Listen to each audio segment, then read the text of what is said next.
Bien, la semana pasada comenzamos viendo un análisis histórico, una forma de abordar esta doctrina del Espíritu Santo, y no la completamos porque era muy larga, pero espero que ustedes la hayan podido leer y entender, porque igual ayuda para hacerse una referencia con respecto a esta doctrina que ha sido de alguna forma olvidada muchas veces, nos enseña tanto y es sumamente importante porque, como vimos, estamos en la era del Espíritu Santo.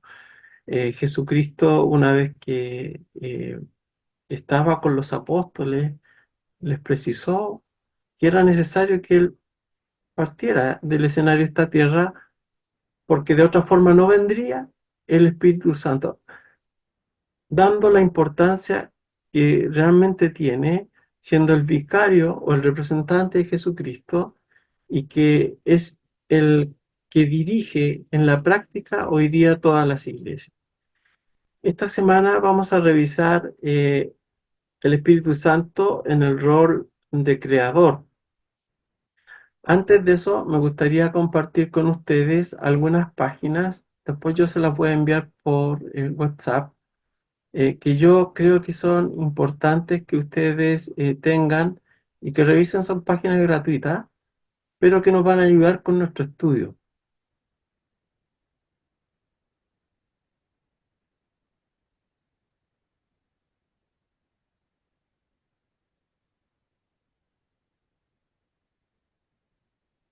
Perfecto. ¿Ven la página?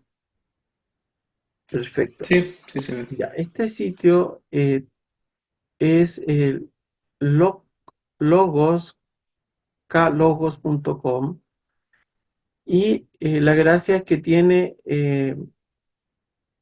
la Biblia en forma interlineal, y dependiendo si es el Antiguo o el Nuevo Testamento, aparece allí las palabras en hebreo y la definición de esas palabras.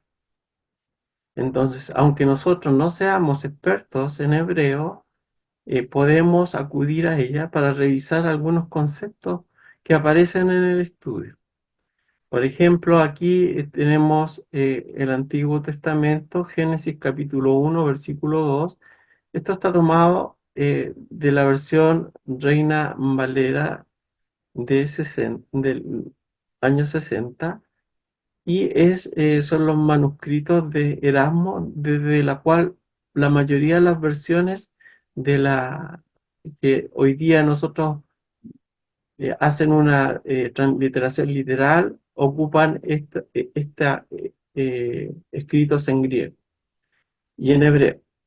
Entonces, por ejemplo, hoy día vimos la semana pasada nosotros la palabra espíritu, ¿se acuerdan? Y ahí, recuerden que el hebreo se lee de izquierda a derecha. Entonces va al revés. Entonces, y la tierra estaba desordenada y vacía y oscuridad. Entonces, por ejemplo, la palabra espíritu, uno pincha ahí arribita y le aparece, ¿se acuerdan la semana pasada? Hablamos del ruaj, y ahí aparece también una definición de la palabra. Es un viento, semejanza, etcétera. Y en donde se usa también.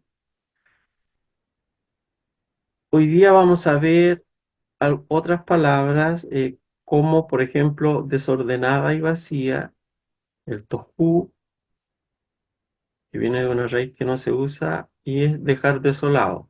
Y la definición es desolación, desierto, cosa que no vale, etc. Tohu, y el otro es vacía, que es bohu,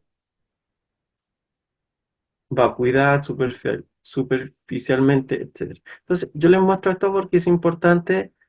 Es una herramienta que es gratuita, y ustedes pueden revisar tanto el Antiguo Testamento como el Nuevo Testamento en griego. Esto va versículo por versículo.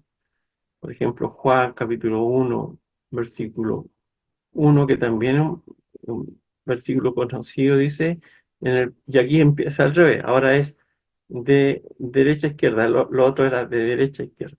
Entonces, Esta palabra aquí es logos y le aparece la definición,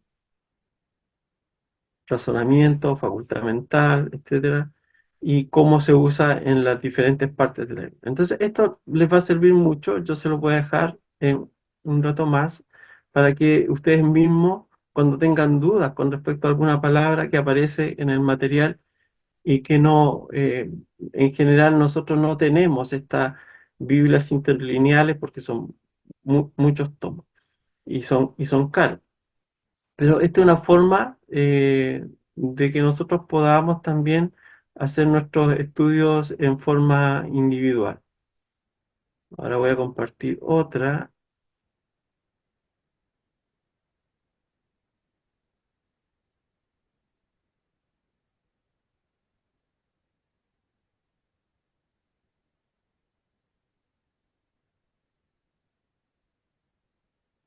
Perfecto, ahí se ve, ¿no? Esta palabra, o sea, esta página se llama bibliatodo.com. La gracia de esto es que tiene muchas versiones de la Biblia. Eh, Creo que tiene como 40 en español. Entonces, si usted quiere revisar versiones y algún versículo en específico, lo puede hacer acá. Hoy día nosotros vamos a revisar el versículo Génesis 1:2, ahí vamos a partir. Entonces, fíjense que en una versión que se llama la Torá, en forma directa dice, la tierra era caos y confusión y oscuridad por encima del abismo. Y dice, y un viento de Dios, este viento es neuma, ¿se acuerdan? O ruaj en hebreo, neuma es en griego.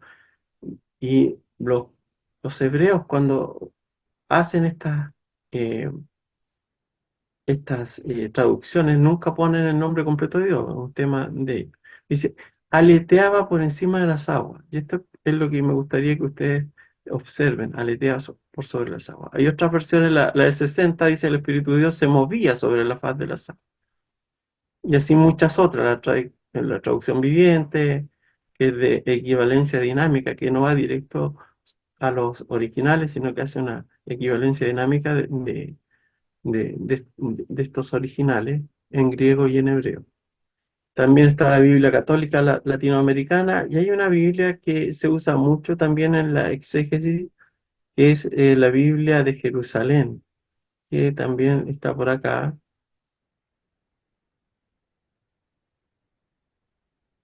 Esta es la tercera edición, pero es muy parecida a la primera y también dice, y un viento de Dios aleteaba por encima de las aguas. También les voy a dejar el link de esta página. Y la última página que me gustaría que ustedes vieran, que yo creo que todas la conocen, pero yo quisiera comentar algo con respecto a ella,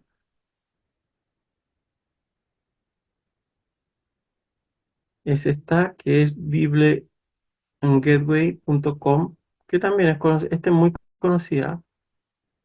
La gracia de esta Biblia o de este sitio es que presenta el texto como en este caso estamos viendo el Nuevo Testamento, como se está escrito en el griego y en el espacio del uso del pensamiento original. ¿Qué quiere decir esto? Ustedes recuerdan que la Biblia no venía con capítulos ni versículos, que fueron añadidos en algún momento, pero de alguna forma en algunas partes no respeta el ritmo del pensamiento o la idea central que se está enseñando. Entonces aquí lo bueno, por ejemplo, si vemos aquí Marcos 1, en el versículo 4 al 8 es una sola idea. Bautizaba a Juan en el desierto y termina diciendo, yo la verdad os he bautizado con agua, pero él os bautizará con el Espíritu Santo. Entonces, esta es una idea completa, así como el versículo 3 por sí mismo, el uno y el 2 están juntos también, ¿se dan cuenta?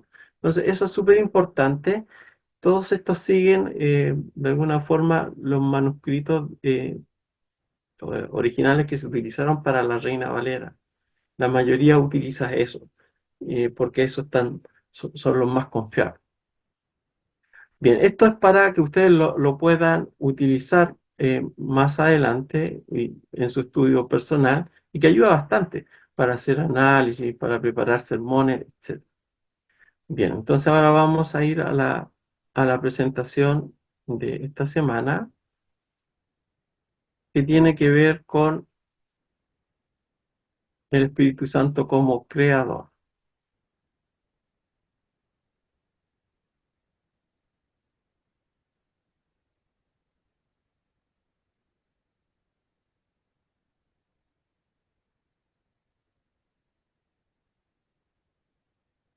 Y ahí me dicen ustedes si se ve.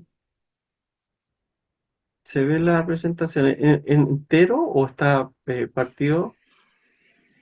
Parece que ahí estamos viendo su pantalla con las notas. ¿Va a mostrar Ya. las notas también? ¿O? No tienen notas, pero la idea es que se vea más completo. Vamos a compartir esto.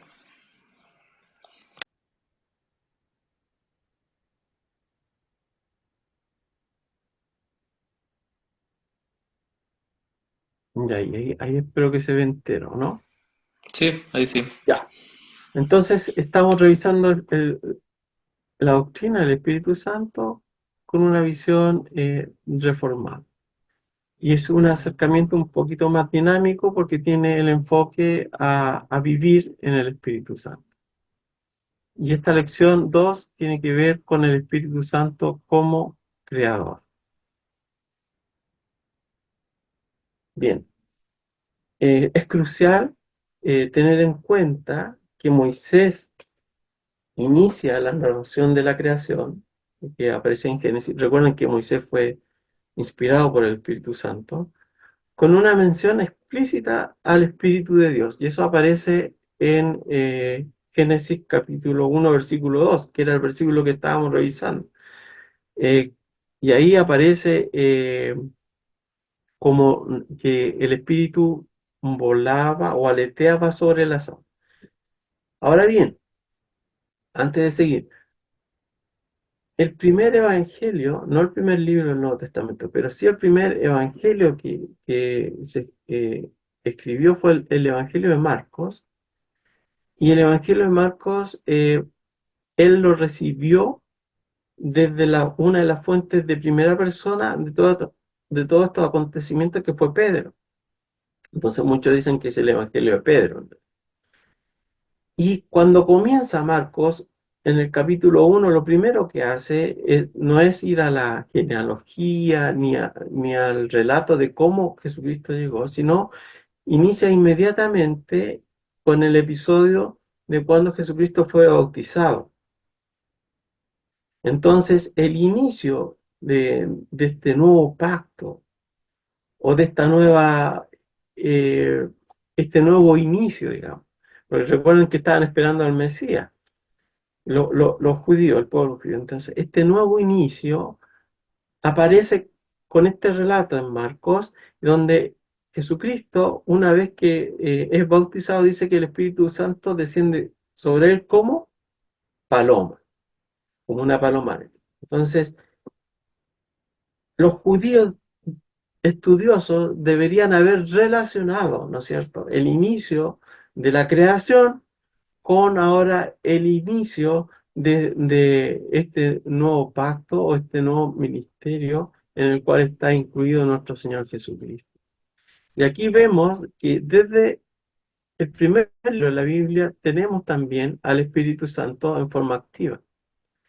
Entonces, antes de referirse al Espíritu Santo como el regenerador, o aquel que regenera, o el vivificador que nos da una de la vida, ¿no es cierto? Porque antes de ser regenerados, nosotros estamos muertos en nuestros delitos y pecados, es imprescindible que nosotros podamos hablar del papel que él tiene también como creador.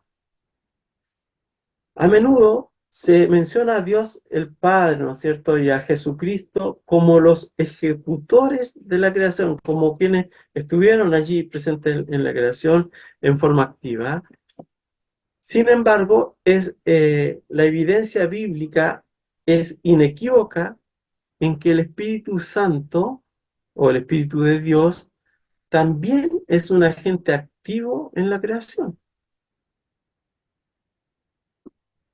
Para nosotros no es difícil decir, ¿no es cierto?, que Jesucristo o Dios por su palabra, y es evidente porque dice, y dijo Dios que fuese creada la luz, fue creada. Pero no es que el Hijo participó en la creación también. En Juan capítulo 1 dice que en el principio era el Verbo, y el Verbo eh, era Dios, y el Verbo estaba con Dios. Todas las cosas por Él fueron creadas, ya hablando de Jesucristo. Entonces, también es fácil para nosotros relacionar a Jesucristo activamente en la obra de la creación. Pero el Espíritu Santo muchas veces no lo vemos así, y es así. Y aquí tenemos una evidencia en Génesis capítulo 1, versículo 2. Y esto tiene una relevancia teológica que es muy importante. Moisés nos cuenta que el mundo estaba en desorden y vacío. ¿Se acuerdan que vimos ese versículo? El versículo Génesis 1:2, que era el tohu babohu. Y el Espíritu de Dios se cernía, por eso les di las otras páginas para que ustedes vieran las versiones, porque hay muchas versiones que hablan de cernir, sobre este tohu, sobre este vacío. Y el verbo que se utiliza ahí en Génesis 1:2, como ya vimos, para decir que el Espíritu se cernía sobre las aguas, solamente se encuentra una vez más en el Pentateuco, y lo encontramos en Deuteronomio capítulo 32, versículo 11. Y vamos a leer Deuteronomio 32, versículo 11.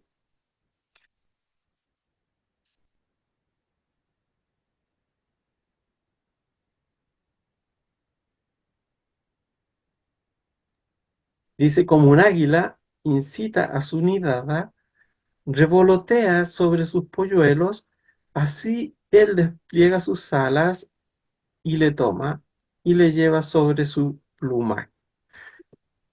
Entonces, tenemos esta figura en el pasaje de Deuteronomio que se utiliza para representar a Dios como un águila.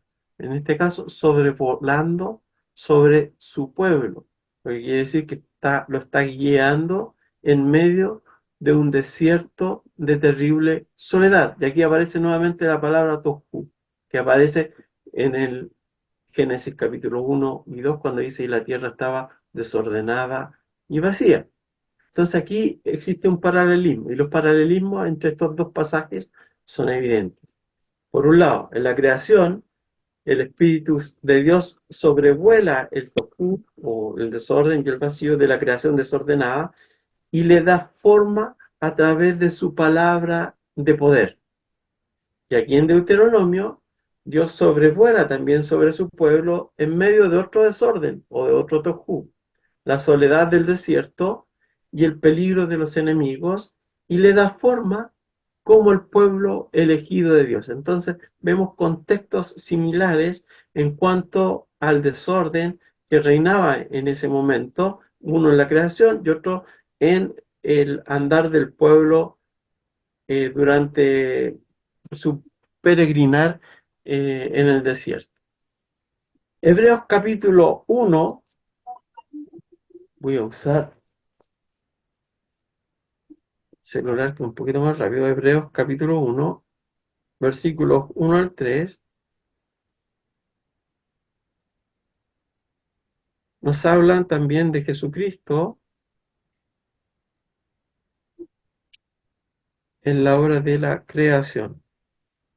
Como les decía, también aparece en Juan, pero aquí en Hebreos capítulo 1 del 1 al 3 dice: Dios, habiendo hablado muchas veces y de muchas maneras en otro tiempo a los padres por los profetas, en estos postreros días nos ha hablado por el Hijo, a quien constituyó heredero de todo, por quien asimismo hizo el universo, quien, siendo el resplandor de su gloria y la imagen misma de su sustancia, y sustentando todas las cosas con la palabra de su poder, habiendo hecho la purificación de nuestros pecados por sí mismo, se sentó a la diestra de la majestad en las alturas.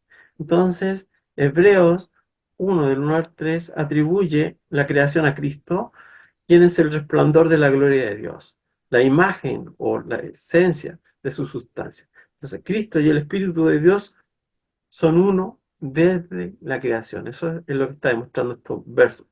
Cuando Jesús dice en Juan capítulo 16, versículos 13 y 14, Juan 16, versículos 13 y 14 dice, pero cuando venga aquel, el Espíritu de verdad, Él os guiará a toda verdad, porque no hablará por sí mismo, sino que hablará todo lo que oyere y os hará saber las cosas que han de venir. Él me glorificará, está hablando de Jesucristo, porque tomará de lo mío y os lo hará saber. Entonces, el Espíritu Santo no iba a hablar nada por su propia cuenta, sino que glorificaría a Jesús. Y esto está reflejando la unidad que existe entre el Espíritu Santo y Jesucristo mismo, que existió esta unidad desde el inicio del mundo. Cualquier intento de separar la obra de Cristo de la del Espíritu Santo en la redención, por ejemplo, porque hay gente que habla de segundos bautismos, de bendiciones posteriores, etcétera, no entiende o no comprende esta unidad fundamental que existe entre ellos dos desde la creación. Nuestra teología del Espíritu Santo debe comenzar con un aprecio serio de la interrelación trinitaria desde la creación, desde el inicio. La obra del Espíritu Santo emanará de su esencia como uno con el Padre y el Hijo, aunque tienen diferentes roles, hay diversidad de funciones. La unidad fundamental entre las personas que comprenden la Trinidad, ¿no es cierto?, debe prevalecer sobre cualquier distinción de roles. Cuando hablamos entonces del Espíritu Santo como Dios, tiene los mismos atributos de Él, o cuando hablamos de Jesucristo como Dios, también de la divinidad de Jesucristo, también tiene los mismos atributos. Y esta es una unidad que no se puede eh, achicar o eliminar. Entonces, basándonos en el testimonio del Pentateuco, el Espíritu de Dios primero da forma al mundo y luego al pueblo de Dios. ¿Se acuerda el paralelismo que vimos? Primero da forma al mundo y luego le da forma al pueblo de Dios. Entonces, consideremos estos paralelos. Génesis 1 concluye con la poderosa afirmación eh, de que Dios creará al hombre a su imagen. ¿Recuerdan cuando termina 1:26? Hagamos al hombre a nuestra imagen, y conforme a nuestra semejanza.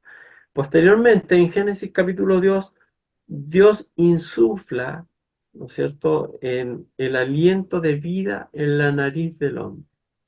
Y es crucial recordar que la palabra hebrea para espíritu, ruaj, que ya lo hemos visto, también se usa para denotar viento. Aunque la palabra ruaj no se encuentra en Génesis capítulo 2, versículo 7, y también lo vamos a leer, Génesis 2, 7, que es un versículo conocido también, dice, formó pues Jehová Dios al hombre del polvo de la tierra, y sopló en su nariz soplo de vida, y fue el hombre un ser viviente. Para eso le van a servir las páginas que le di al principio, para buscar aquí el verbo que aparece aquí. Entonces la palabra no se encuentra, ruaj no aparece en Génesis 2:7, pero la idea de que Dios insufla el aliento de vida y el hombre comienza como un ser viviente sugiere que esto es el resultado del espíritu o del ruaj de Dios. Y esta idea se refuerza si nosotros leemos en Salmo 104, versículos 29 y 30. Salmo 104,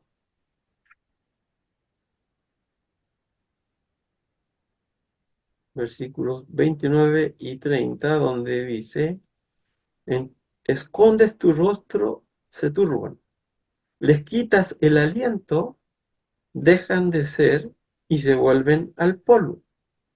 Envías tu espíritu, son creados y renuevas la faz de la tierra. Entonces, en este verso leemos que Dios retira el aliento de vida y vuelven al polvo o mueren. O envía su ruaj o espíritu y son creados y renuevan la faz de la tierra. Entonces, el salmista toma estos dos conceptos, el aliento de vida, ¿no es cierto?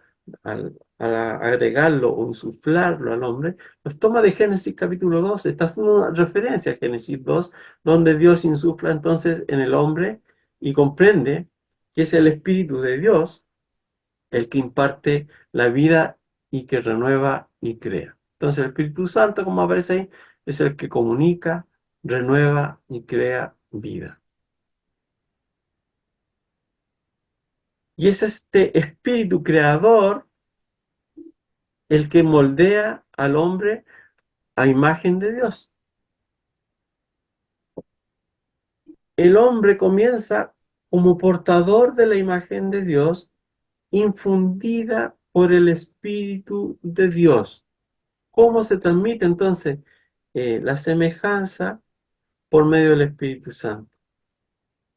Podríamos decir de alguna forma que Adán fue el primer bautizado con el Espíritu Santo y que estaba completamente lleno del Espíritu Santo antes de su caída.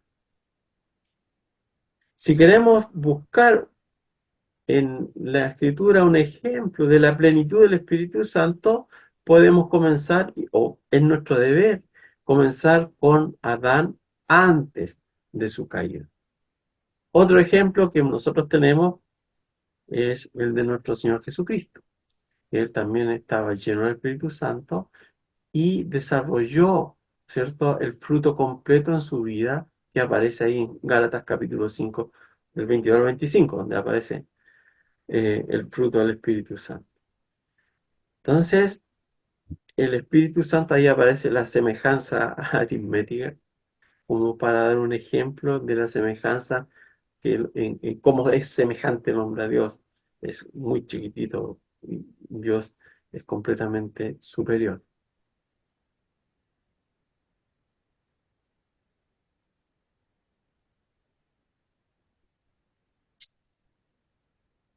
En el texto que ustedes tienen aparece una referencia a Meredith Klein. Ustedes al final, o si ustedes van a la referencia, porque aparece el link en el estudio, al final aparece el libro que escribe esta hermana. Y en la obra que ella menciona, resalta esta obra del Espíritu Santo como formador de la imagen de Dios. ¿Y por qué lo resalta ella? Porque ella cree que ha sido descuidada en las formulaciones doctrinales sobre la imagen de Dios. Cuando hablamos de que el hombre fue creado a imagen y semejanza, muchas veces se descuida el decir que fue el Espíritu Santo quien estuvo ahí presente, eh, de alguna forma transmitiendo la semejanza de Dios al hombre. Klein sugiere que gran parte del lenguaje bíblico sobre la redención, nosotros hablamos de la redención en el Nuevo Testamento, hablamos mucho, Pablo habla mucho de la redención, por el cual hemos sido redimidos, pero gran parte de este lenguaje se deriva específicamente de los primeros 3 capítulos de Génesis, y obviamente afecta nuestra teología del Espíritu Santo. Entonces estamos de alguna forma buscando las raíces de la doctrina del Espíritu Santo, ¿dónde se tiene que buscar? En el Antiguo Testamento. Por ejemplo, a la luz de lo anterior, podemos ver la acción de Dios al vestir a Adán y Eva después de su caída. Recuerdan que se dieron cuenta ellos que estaban desnudos y tuvieron vergüenza. Entonces, se hicieron unos vestidos de con hojas. Y Dios, aquí aparece otro principio, que es el principio de sustituto, para que lo tengan en mente, no aparece en el estudio, pero el principio de sustituto, él tuvo que matar un animal para extraer la piel de ese animal. Y el sustituto, ¿no es cierto? Sabemos nosotros que es nuestro Señor Jesucristo, porque nosotros merecíamos morir, pero Él fue nuestro sustituto. Que también es otra figura de esto. Pero lo que estamos viendo acá, que Dios, ¿no es cierto?, como un símbolo de la restauración a la plena imagen de Dios, viste a Adán y Eva, y también es un símbolo de la restauración de la presencia del Espíritu Santo. Entonces, a partir de ahí comienza todo un lenguaje bíblico de vestirse. Y encontramos que el Espíritu Santo desciende sobre las personas escogidas de Dios para algunas tareas particulares. Veamos, por ejemplo, en Jueces, eh, capítulo 6, versículo 34.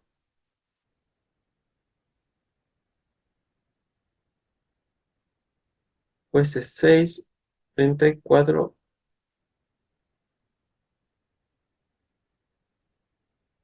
dice así: y el Espíritu de Jehová revistió a Gedeón, y cuando éste hubo tocado el cuerno, Abiezer se juntó con él. Entonces aquí la palabra es revistió, como vistiendo, ¿no? También lo tenemos en el capítulo 14, versículo 6 del mismo Jueces. Dice: y el Espíritu de Jehová vino sobre él con poder, y lo despedazó como quien despedaza un cabrito sin tener nada en su mano. Y no declaró ni a su madre, ni a su padre, ni a su madre lo que había hecho. Entonces, vino sobre él con poder. Aquí está hablando de cuando vino sobre Sansón. Entonces, de interés también son las vestiduras para honor y belleza que Dios ordena hacer para Aarón y los sacerdotes. Todo el capítulo 28 habla específicamente de cómo se debe vestir. En este caso, Aarón era el sumo sacerdote, y los sacerdotes para ofrecer los sacrificios de expiación, holocausto, etcétera, que había ordenado Dios. No podían llegar así como un paisano, ¿no es cierto? O como una vestidura normal, sino estas vestiduras son para dar honor y belleza.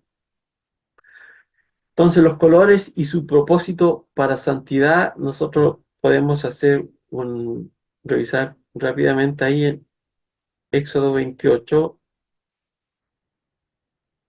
los versículos 2, ¿no es cierto? Dice: y harás vestiduras sagradas apartadas, ¿no es cierto?, a Aarón tu hermano para honra y hermosura. Versículo 4: las vestiduras que harán son estas: el pectoral, el efod, el manto, la túnica bordada, la mitra, el cinto. Harán pues las vestiduras sagradas a Aarón tu hermano y a sus hijos, para que sean mis sacerdotes. Y del 36 al 43 también aparece una descripción. Dice: harás además una lámina de oro puro, y grabarás en ella como grabadura de sello santidad a Jehová. Y la pondrás con un cordón azul, y estará sobre la mitra. Por la parte delantera de la mitra estará, y estará sobre la frente de Aarón, y llevará a Aarón la iniquidad de las cosas santas, que los hijos de Israel hayan consagrado en todas sus santas ofrendas. Y sobre su frente estará continuamente, para que obtengan gracia delante de Jehová. Y bordarás una túnica de lino fino, y harás una mitra de lino fino. Harás también un cinto de obra de recamado. Y para los hijos de Aarón harás túnicas. También les harás cintos y les harás tiaras para honra. Ese es el propósito: para honra y hermosura. Versículo 41. Y con ellos vestirás a Aarón tu hermano y a sus hijos con él, y los ungirás y los consagrarás y los santificarás para que sean mis sacerdotes. Y les harás calzoncillos de lino para cubrir su carne desnuda. Serán desde los lomos hasta los muslos, y estarán sobre Aarón y sobre sus hijos cuando entren en el tabernáculo de reunión, o cuando se acerquen al altar para servir en el santuario, para que no lleven iniquidad y mueran. Es estatuto perpetuo para él y para su descendencia después de él. Sin esas vestiduras, si ellos entraban al tabernáculo, iban a morir.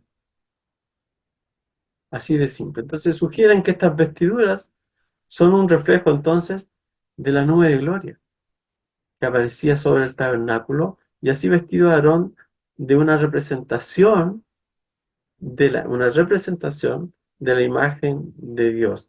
Entonces, ahora de esta forma, con estas vestiduras, está apto para servir como mediador de su pueblo.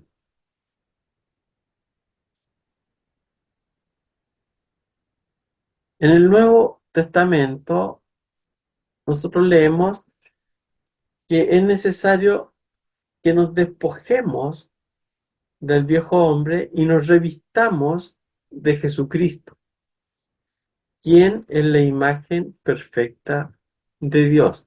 Leamos en Colosenses capítulo 3,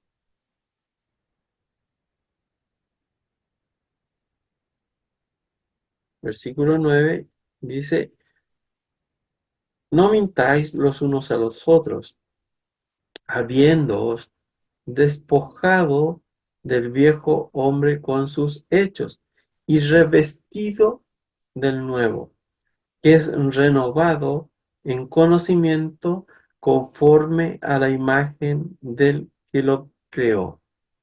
Efesios 4, 22 al 24 también nos señala lo siguiente: a que os despojéis en cuanto a la pasada manera de vivir del viejo hombre, que está corrompido conforme a los deseos engañosos, y a renovaros en el espíritu de vuestra mente, y vestidos del nuevo hombre, que es creado según Dios en la justicia y la santidad de la verdad. Y también en Romanos 13:14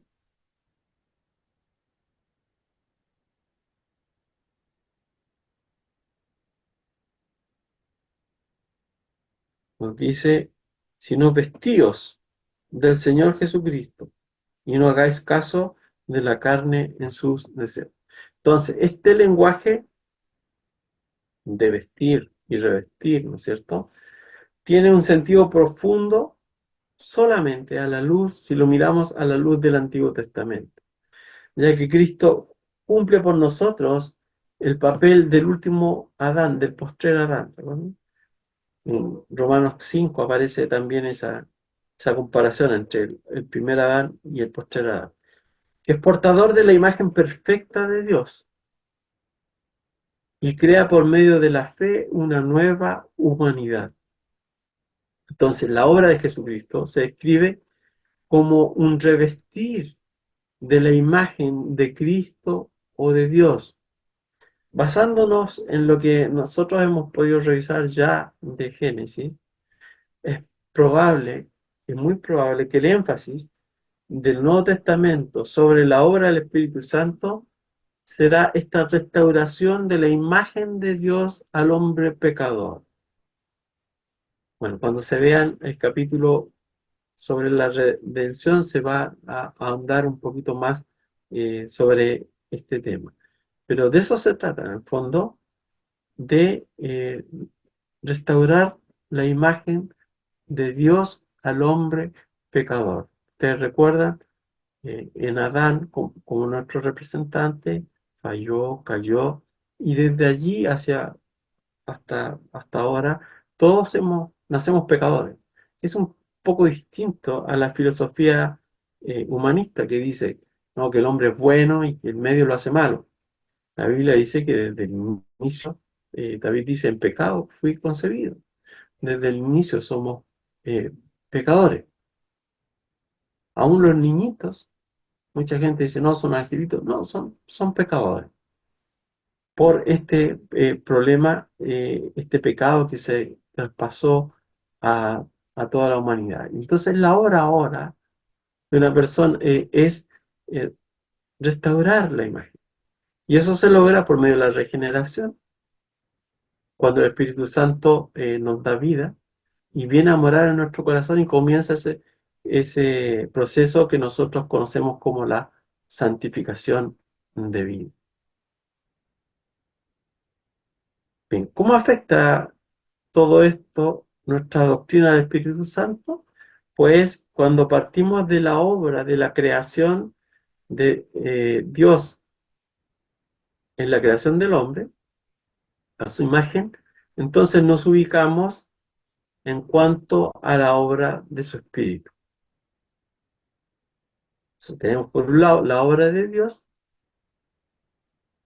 creando al hombre, y participando activamente también el Espíritu de Dios, porque el Espíritu de Dios fue el agente para comunicar la imagen de Dios al hombre, así produciendo una criatura que pudiera disfrutar de plena comunión con Dios y realizar esta tarea en el mundo en forma obediente. Entonces el Espíritu Santo en la creación transmite la imagen de Dios, está participando activamente en la creación. En el relato de la redención, el Espíritu de Dios asume el papel de recreador a la imagen de Dios, lo que le estaba comentando hace un minuto, ¿no es cierto? Por ejemplo, Moisés comprende que la nube de gloria sobre Israel es el mismo Ruach o el Espíritu de Dios sobre el Tohu, sobre el desorden, recreando ahora un nuevo pueblo. Leamos Deuteronomio 32, 10 y 11. Deuteronomio 32, 10 y 11 dice: lo halló en tierra desierta y en desierto horrible y yermo, el Tohu, ¿no es cierto? Lo trajo alrededor, lo instruyó, lo guardó como a la niña de su ojo. Y después el versículo que ya habíamos leído: como el águila despierta su nidada, revolotea sobre sus polluelos, extiende sus alas, los toma, los lleva sobre sus plumas. Entonces, lo halló en tierra desierta. Así encontró Dios a su pueblo. Así lo encontró, pero como y con el poder del Santo Espíritu, recrea a este nuevo pueblo.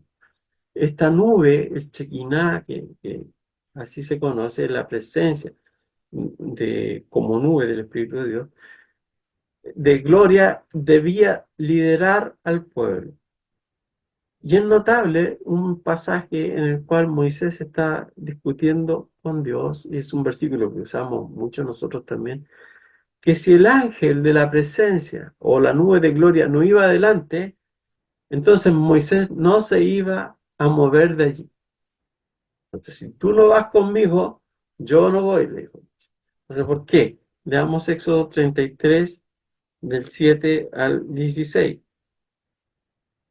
Éxodo 33.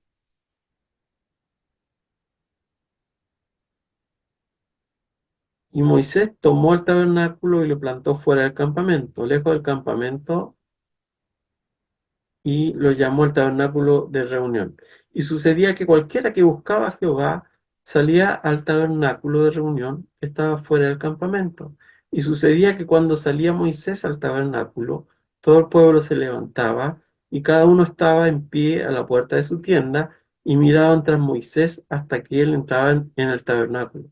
Y sucedía que cuando Moisés entraba en el tabernáculo, la columna de nube descendía y se ponía a la puerta del tabernáculo, y Jehová hablaba con Moisés. Y viendo todo el pueblo la columna de nube que estaba a la puerta del tabernáculo, todo el pueblo se levantaba, cada uno a la entrada de su tienda, y adoraba. Y Jehová hablaba a Moisés cara a cara, como habla cualquiera de su compañero. Y él volvía al campamento, pero su servidor, el joven Josué, hijo de Nun, nunca se apartaba de en medio del tabernáculo. Y dijo Moisés a Jehová: mira, tú me dices a mí a subir a este pueblo, y tú no me has declarado a quién enviarás conmigo. Sin embargo, tú dices: yo te he conocido por tu nombre, y has hallado también gracia a mis ojos. Ahora pues, si he hallado gracia a tus ojos, te ruego que me muestres ahora tu camino para que te conozca, a fin de que halle gracia a tus ojos y mire que esta gente es tu pueblo. Y mira que esta gente es tu pueblo. Y él dijo, mi presencia, Dios le dice a Moisés, irá contigo y te haré descansar. Moisés dice, y él le respondió, si tu presencia no ha de ir conmigo, no nos saques de aquí. ¿Y en qué se conocerá ahora que he hallado gracia a tus ojos, yo y tu pueblo, sino en que andes tú con nosotros y que yo y tu pueblo seamos apartados de todos los pueblos que están sobre la faz de la tierra? Entonces lo que estaba diciendo y lo que entendía Moisés es que si Dios no estaba formando o recreando a su pueblo a su propia imagen, él no podía hacer nada. O sea, Moisés con su fuerza humana, en sus fuerzas, no podía hacer nada. Esto tenía que provenir de parte de Dios. Después de los fracasos de Israel como pueblo, Dios promete que el Espíritu de Dios aún cumpliría su función de recrear un pueblo obediente. En Ezequiel capítulo 36,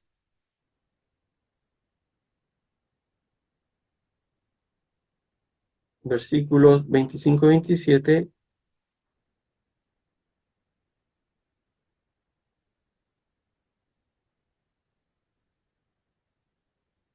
dice, y esparciré sobre vosotros agua limpia, y seréis limpios de todas vuestras inmundicias, y de todos vuestros ídolos os limpiaré.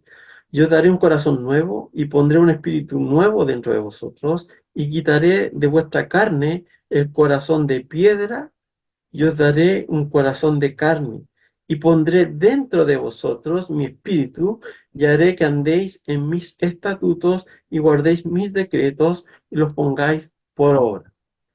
Entonces, nosotros sabemos que el pueblo de Israel falló horriblemente, terriblemente, eh, y la única forma ahora era este cambio. Dios promete que un cambio de corazón ahora vendría a través de su Espíritu Santo.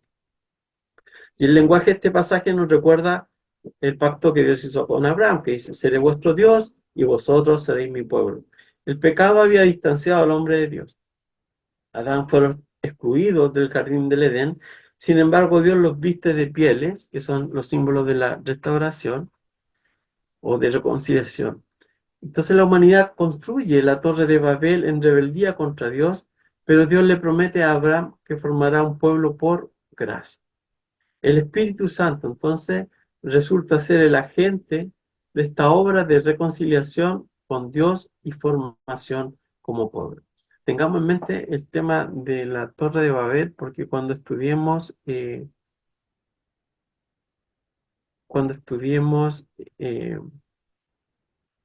la próxima semana, vamos a estudiar, me parece, Pentecostés, ahí tiene relevancia. Existen varias imágenes del Espíritu Santo, que ya hemos visto, entre ellas el tabernáculo, las vestiduras sacerdotales que eran sagradas, el oficio del profeta e incluso eventos como el primer día del juicio cuando Dios confronta a Adán y Eva en el jardín del Edén. Estas imágenes, eh, y aquí no podemos expandirlas todas, estas facetas de la obra redentora del Espíritu de Dios, pero hay que decir que hay una amplia preparación en el Antiguo Testamento para la venida del Espíritu de Dios sobre su pueblo el día de Pentecostés. Estas esperanzas se ubican firmemente dentro del pacto que Dios establece con su pueblo y tienen el enfoque principalmente en la recreación a la imagen de Dios que el hombre perdió.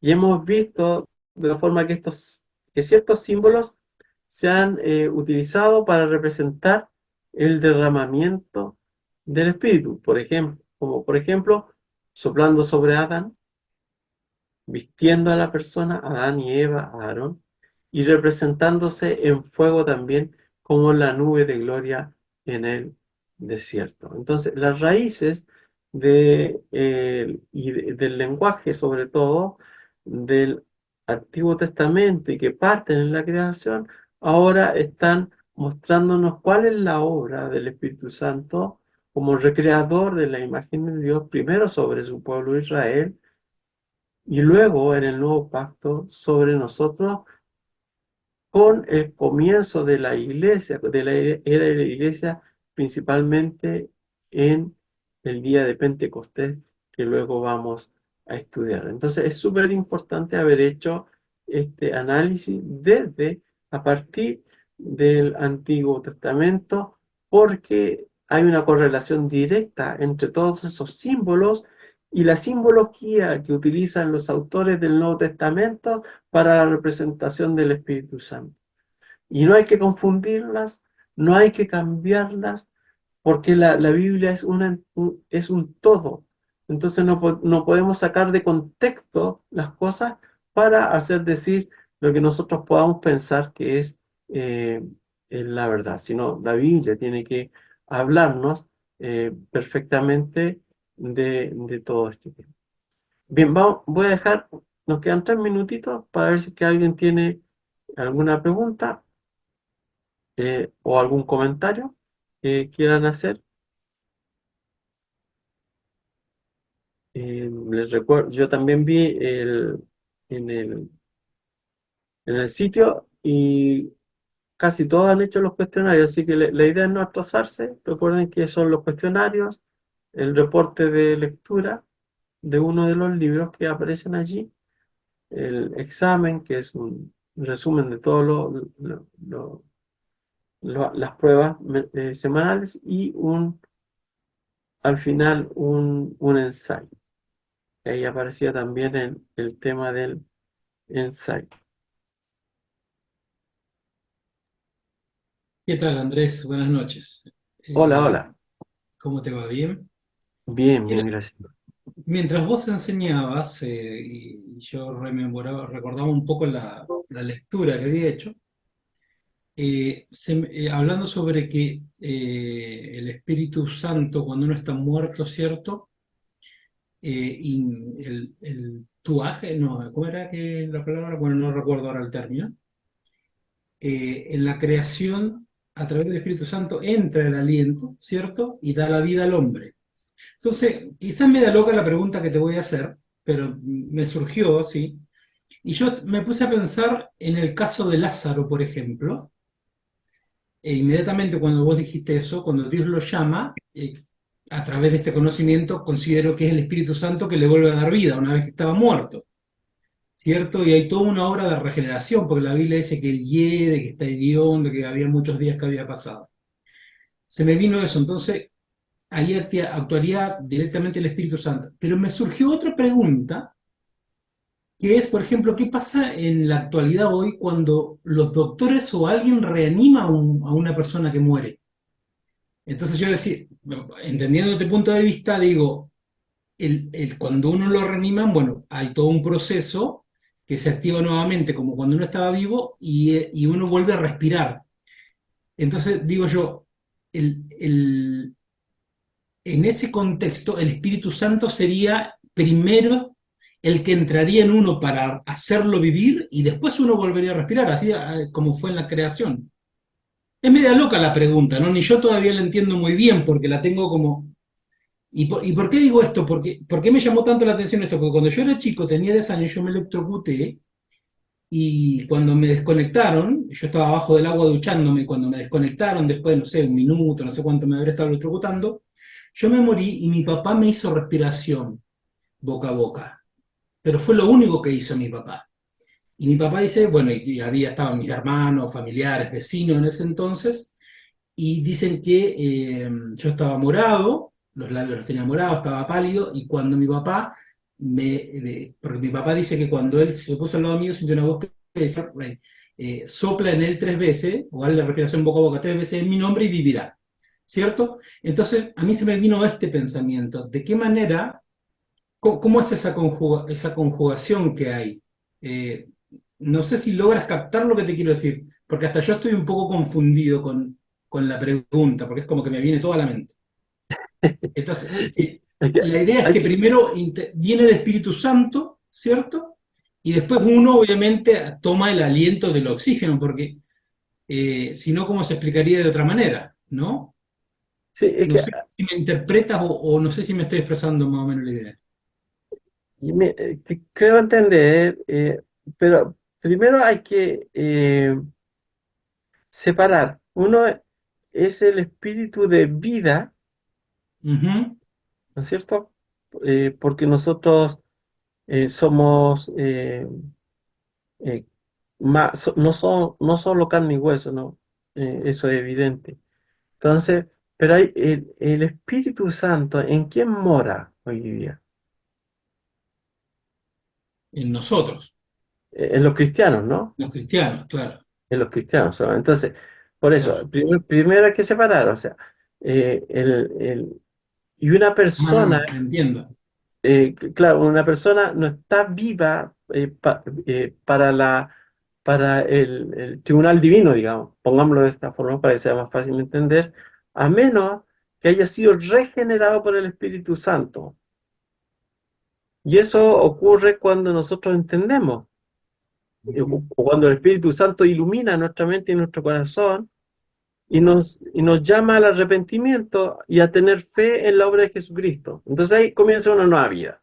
Y 2 Corintios 5:17, de modo que si alguno está en Cristo, nueva criatura es, ¿no es cierto? Entonces ahí comienza la vida espiritual del creyente. Entonces, claro, eh, eh, eh, eh, no hay que confundir esa vida con el otro evento que está narrando el hermano, que ahí ya tiene que ver con el principio de vida en el fondo, que si podríamos ponerle un nombre. Entonces, son diferentes. Claro, porque yo pensaba, Andrés, digo yo, porque ahora, haciendo alusión de que el Espíritu está en uno, ¿cierto? Pero llamándolo al principio de vida. El Claro, otro lo entiendo, que es cuando uno, que tenemos el Espíritu Santo los cristianos, obviamente. Pero en el principio de vida, eh, eso aplica tanto a los cristianos como a los no cristianos, porque si una persona está muerta sí, sí, tal cual, y vuelve a vivir, en cierta manera, el Espíritu Santo es el que produce esa vida igual. claro, Es pero como es la gracia distinto, común. claro, claro, pero es distinto a la vida espiritual, digamos. Claro, claro, yo quería entenderlo desde el punto de vista de la vida en sí, del principio de vida. Claro, Por eso te decía el tema de sí, Lázaro. sí, sí, es que en Génesis hay dos cosas, po. Uno que es, alentó en su nariz prohibida y fue el hombre en alma viviente, ese sería como el primer Claro, el espíritu de vida, pero el principio también de el vida. espíritu comunica la semejanza, y, esa, Claro, y eso es distinto, eso es distinto, sí, eso ya sería para el nuevo creyente, lo que claro, estábamos hablando. exacto. Pero no son fáciles los casos, ¿ah? Ahora bien, cuando resucita Lázaro, todavía no había venido el Espíritu Santo, Claro, sí, de la forma en que está obrando en este nuevo pacto, en el porque, creyente, en el creyente. claro, en el creyente, ahora morando en el Claro, corazón mío. ¿No? claro. Son temas que podemos estar. Sí, sí, es muy loco lo que yo te Sí, pregunté, pero me vino a la mente y no quería quedarme con eso para formar un poco una idea. Te agradezco mucho. ya. Hermano Hernán. Sí, es como una sutileza, pensando en lo que dijo el hermano Equiel, bien, como lo pensó. Es que hay un problema cuando uno arrastra la enseñanza del Antiguo Testamento al Nuevo Testamento, arrastra toda esa enseñanza de que Dios nos fortalece, Dios es vida, ¿cierto? El Dios de Elías, arrastra toda esa enseñanza y da la impresión de como que no hubiese muerto Cristo. Cuando uno arrastra esa enseñanza, no se toma mucho, como que el ungido no pasa por ahí. Pero yo sé que es un grave problema. Porque sabemos muy bien que en el Antiguo Testamento Dios estaba, yo te doy esto, tú me das esto, yo te doy esto, tú me das esto otro. Pero en el Nuevo Pacto, en el Nuevo Testamento, ¿cierto? Dios toma todo eso, ¿cierto? Y se lo entrega al Hijo. Por lo tanto, en el Antiguo Testamento, Dios estaba con los hombres, y en el Nuevo Testamento Dios está Bien. en el hombre. O sea, claro, hay una relación así espiritual. El Espíritu Santo actuaba, ¿cierto? Trabajaba, es verdad. Pero ahora el Espíritu Santo, ¿qué hace? Hace que nos asemejemos a Cristo. Esa es la pega, sí, esa es la pega del Espíritu Santo. Pero lo que el hermano está diciendo es como, es específicamente algo físico, ¿cierto? Sabemos que hay dos muertes, la muerte espiritual y la muerte física, el regeneramiento, ¿cierto? Porque yo a los 40 años andaba por el mundo y no tenía idea de que había un regeneramiento. Entonces, estaba vivo, tenía un principio de vida, como se habló, pero muerto. Eh, Sí, eh, eh, espiritualmente para Dios, Dios. claro. Mm. Entonces, claro, eso es, hay que separar las aguas, Y pero cuando vayamos avanzando un poquito más, porque una uno de los trabajos más importantes, bueno, aparte de regenerar, es que hay un propósito que es para unirlo a la iglesia. Es el objetivo. Bueno, aparte de transformar su vida y comenzar este proceso de santificación, pero es para que Él lo une a la iglesia, que es la iglesia invisible, no es ninguna denominación, es la iglesia invisible, invisible a Dios. Y usted lo dice muy bien, hermano. ¿Estaba el Espíritu Santo en el Antiguo Testamento? Sí. ¿Era igual como actuaba en el Nuevo Pacto? No. Era diferente. Pero sí, lo tiene claro, digamos. Así que estaría bien en ese sentido. Algo, algo igual importante que aunque no estaba en todos los creyentes en el antiguo pacto, él siempre es el que ha dado la regeneración. No Sí, sí, muchas no, veces se confunde que solamente en el nuevo pacto, por así decirlo, regeneraba, sino que siempre ha regenerado a todos los creyentes de toda la historia. sí, tal cual. La salvación siempre ha sido por fe. Tanto en el Antiguo Testamento, porque ellos esperaban al Mesías que venía, como en el nuevo pacto que nosotros tenemos fe en el que vino. O sea, es uno pidiendo a crédito, ¿no es cierto? Y de alguna forma como para expresarlo más. Ya, hermano, vamos a terminar para que ustedes descansen también. Y si Dios quiere, estaremos la próxima semana revisando también este evento de Pentecostés. Hermano Ignacio,